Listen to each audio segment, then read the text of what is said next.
नमस्कार दोस्तों, स्वागत है आपका आपके ही यूट्यूब चैनल गोला फ्लूट्स पर। मैं उमेश गोला और आज हम सीखने जा रहे हैं कि बांसुरी में अलंकार क्या होते हैं, उनकी कैसे हम प्रैक्टिस कर सकते हैं। साथियों, अलंकार का अर्थ होता है सजावट की वस्तु। जैसे कोई सजावट की वस्तु हमारे घर में होती है तो अलंकरण कहलाती है। यदि कोई स्त्री या कोई पुरुष अपने सजाने के लिए जिस वस्तु का इस्तेमाल करता है वो अलंकार कहलाता है। ऐसे ही गायन वादन की प्रक्रिया में जब हम एक निश्चित गति के द्वारा कुछ स्वर विशेषों के समूह को लेकर के आरोह और अवरोह करते हैं तो वो हमारा संगीत में अलंकार कहलाते हैं। यानी संगीत को सजाने के लिए जिस हम स्वर पद्धति का इस्तेमाल करते हैं वो हमारा अलंकार कहलाती है। उसके अंदर कुछ स्वरों के हम पैटर्न बनाते हैं। जैसे दो दो स्वरों का हम पैटर्न बना सकते हैं, तीन तीन स्वरों का पैटर्न बना सकते हैं, चार स्वरों का पैटर्न बना सकते हैं, या इससे अधिक स्वरों का भी हम पैटर्न बना सकते हैं।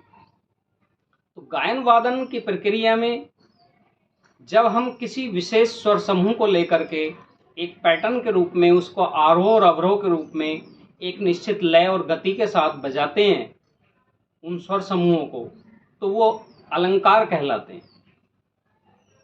अलंकार यूँ तो संगीत में किसी भी वाद्य यंत्र को आप बजाते हैं तो बहुत सारे अलंकार आपको मिल जाएंगे, लेकिन मैं अपने अनुभव के आधार पर बता रहा हूँ कि हमें 15 से 20 अलंकारों की यदि अच्छे से प्रैक्टिस कर लेते हैं तो और उन पर एक अच्छी मास्टरी हासिल कर लेते हैं तो वो हमारे स्वर विस्तार में, ताने बजाने में या किसी बंदिश को बजाने में, किसी गाने को बजाने में एक महत्वपूर्ण भूमिका निभाते हैं। मैं यहाँ पर अलंकारों की सीरीज आज से शुरू कर रहा हूँ। ये हमारा बांसुरी में पहला अलंकार है जिसको हम अलंकार नंबर 1 कहेंगे, और ये अलंकार है सा रे गा मा पा धा नी सा। यानी कि सरगम को ही हम पहला अलंकार कहेंगे। इसके बाद बहुत सारे अलंकार की वीडियो और सीरीज हम लेकर के आएंगे। तो हम पहले अलंकार को कैसे गाएंगे, कैसे बजाएंगे, यदि आपने बांसुरी में सीख लिया है सरगम को बजाना तो हम उसको एक अलंकार मान करके कैसे अभ्यास करेंगे, मैं पहले बिना ताल के आपको बताता हूँ। जैसे आपने सा रे गा मा पा धा नी सा, ये अलंकार है, तो जब हम इसको एक निश्चित लय में, गति में गाएंगे तो कैसे बोलेंगे, सा रे गा मा पा धा नी सा, सा नी धा प म गा रे सा रे गा मा पा धा नी सा नी धा प म गा रे सा। अलंकार में दो पहलू होते हैं। सबसे पहला पहलू होता है हमारा आरोह। आरोह का मतलब है चढ़ना। यानी हम जैसे मकान के फर्स्ट फ्लोर पर जाते हैं तो हम चढ़ते हुए जाते हैं, और जब वहाँ से उतर के आते हैं तो नीचे को उतरते हैं, उसको अवरोह कहते हैं। तो सा रे गा मा पा धा नी सा, ये आरोह है, इसको हम आरोह बोलेंगे। हम अब इस फ्लूट पर बजाकर आपको दिखाते हैं।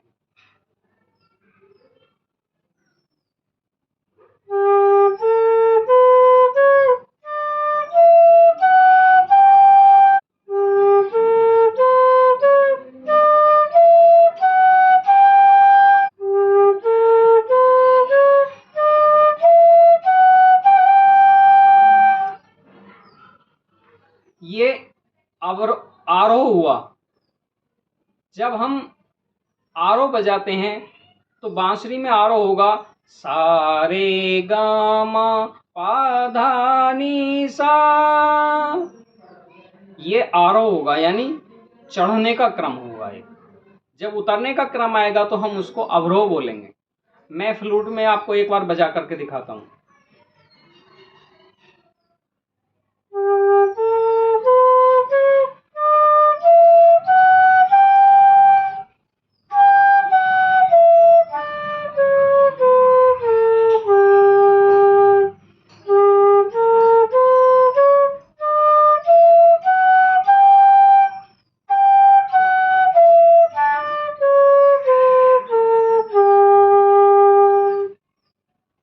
ये आरोह और अवरोह दोनों हुआ। इससे पहले आपने यदि सरगम को बजाना नहीं सीखा है तो आप हमारे चैनल पर बांसुरी में सरगम कैसे बजाएं वहाँ पर विज़िट करके उसको आप सीख सकते हैं।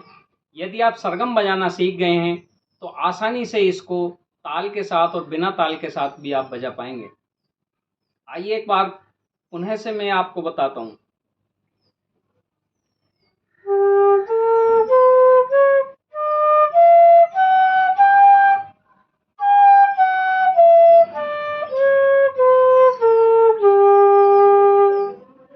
ध्यान रखने की बात इसमें यह है कि हम जब बजा रहे हैं तो सारे के सारे स्वर शुद्ध बजा रहे हैं, यानी बिलावल थाट की सरगम ये है। बिलावल थाट क्या होता है, इसका हम अलग से थाट का एक वीडियो बनाएंगे। बिलावल थाट यहाँ आप मान लीजिए कि जब सातों के सातों स्वर शुद्ध बजते हैं, सा रे गा मा पा धा नी सा, तो ये हमारा बिलावल थाट होता है। तो यहाँ पर हम सरगम बजा रहे हैं, अलंकार बजा रहे हैं, सा रे गा मा पा धा नी सा।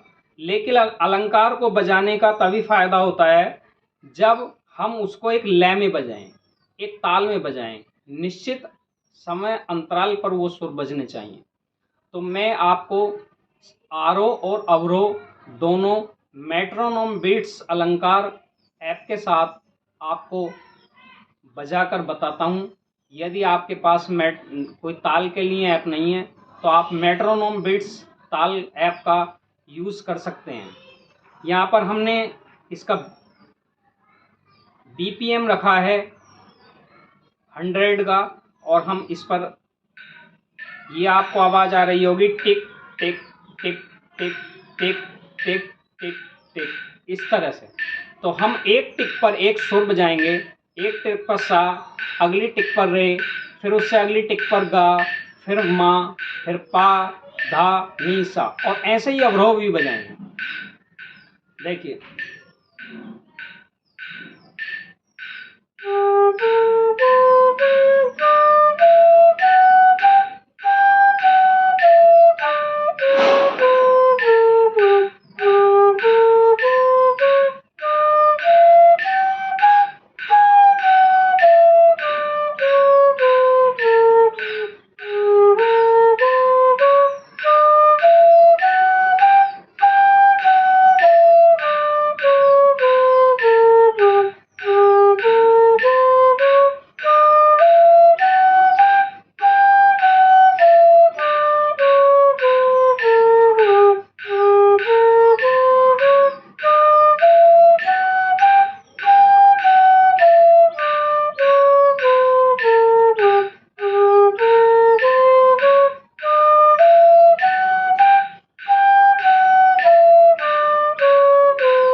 इस तरह से आपने देखा कि हम 100 BPM पर इस अलंकार को बजाकर दिखा रहे थे, सा रे गा मा पा धा नी सा।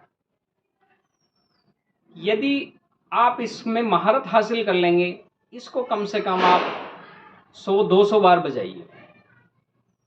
100-200 बार बजाने पर क्या होगा कि आपकी उंगलियों को, आपकी मसल्स मेमोरी को ये पता चल जाएगा कि इस स्वर से स्वर के बीच की दूरी कितनी है, और उंगलियों को फिंगर पैटर्न पता चल जाएगा कि कौन सा छिद्र कहाँ पर आता है और कितने समय पर हम उसको बंद करेंगे। तो इस तरह से यदि आप प्रैक्टिस करते हैं तो ये पहला अलंकार है। यदि आप और अलंकार मेरे साथ प्रैक्टिस करना चाहते हैं तो आप कमेंट के माध्यम से बता सकते हैं।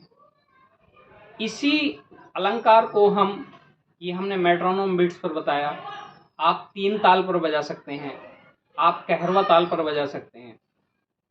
यदि आप इस अलंकार को 3 ताल पर बजाएंगे तो 3 ताल में 16 मात्राएं होती हैं। तो 8 मात्रा हमारी आरोह में बनेंगी और 8 मात्रा हमारी अवरोह में बनेंगी। यानी धा धिन धिन धा धिन धिन धा, ये तो अवरोह में आ जाएगा। धा तिन तिन ता तित धिन धिन धा, ये अवरोह में आ जाएगा। तो इस तरह से हम 3 ताल पर भी इसका अभ्यास कर सकते हैं। आप कहरवा ताल पर भी इसका अभ्यास कर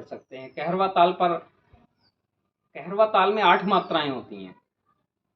तो आरोह 8 मात्रा का होगा, सा रे गा मा पा धा नी सा। फिर अवरोह भी सा नी धा पा मा गा रे सा, वो भी 8 मात्रा का होगा। तो इस तरह से आप इसका अभ्यास कहरवा ताल पर भी कर सकते हैं। देखिए, हम कहरवा ताल पर इसको बजा कर दिखाते हैं आपको। मैं YouTube पर लगा लेता हूँ कहरवा ताल। ये हमने कहरवा ताल लगा लिया है। YouTube पर आपको आवाज़ सुनाई दे रही होगी।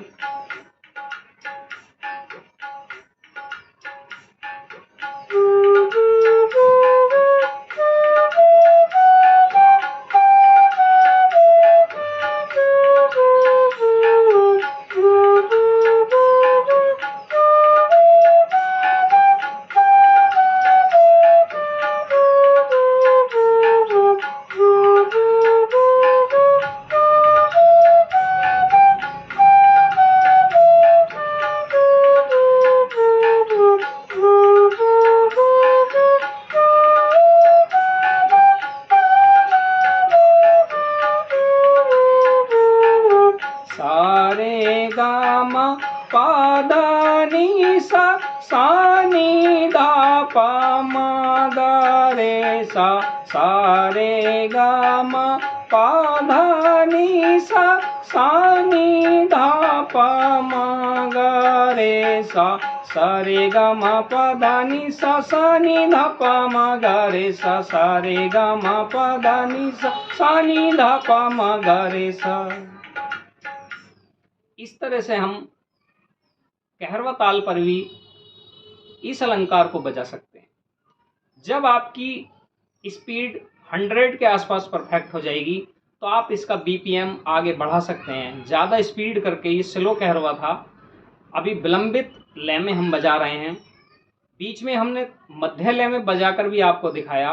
और यदि आपकी स्पीड अच्छी हो जाती है तो आप द्रुत लय में भी इसको बजा सकते हैं। 3 प्रकार की लय होती हैं, विलंबित लय, मध्य लय और द्रुत लय। तो आपको विलंबित लय से शुरू करके फिर मध्य लय में जाना है, मध्य लय से फिर आपको द्रुत लय में जाना है, यानी कि हाई स्पीड में जाना है। पहले स्लो स्पीड में बजाना है, फिर मीडियम स्पीड में बजाना है, फिर हाई स्पीड में बजाना है। तो यदि इस अलंकार को आप प्रैक्टिस करते हैं और अच्छे से रियाज करते हैं ईमानदारी के साथ, हम यहाँ से वीडियो तो बना देते हैं, लेकिन आप लोग यदि डिसिप्लिन में रह करके इन चीज़ों का अभ्यास करेंगे तो ही इसमें आप परफेक्शन ला सकते हैं। आपको 100-200 बार, 500 बार इस अलंकार का रियाज कम से कम कीजिए। और जब तक इसमें महारत हासिल ना हो, आप अगले अलंकार पर ना आइए। जब ये आपका अच्छे से बजने लगे तब आप दूसरे अलंकार पर आ सकते हैं। मैं बहुत जल्दी उस दूसरे अलंकार की वीडियो भी आपके लिए लेकर आऊँगा। तब तक के लिए धन्यवाद। राधे।